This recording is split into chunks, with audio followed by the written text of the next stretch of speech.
भागे पण नगरसेवक 4. नाही, ही काही गडबड नाहीये.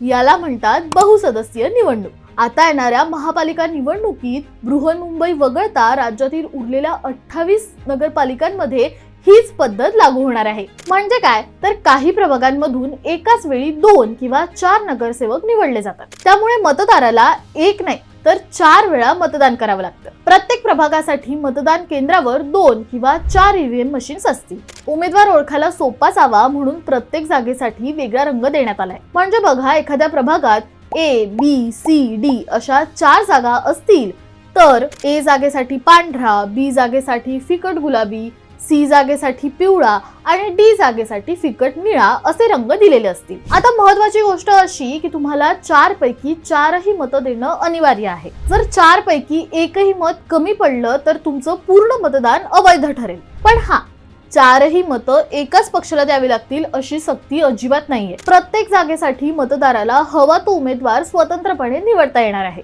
4ही मशीनवर मतदान झाल्यावर बीपचा आवाज येईल आणि तेच तुमचं मतदान वैध झाल्याचा संकेत असेल. बाय द वे, ही बहुसदस्यीय निवडणूक खरंच जनतेच्या फायद्याची असेल का की गोंधळात टाकणारी?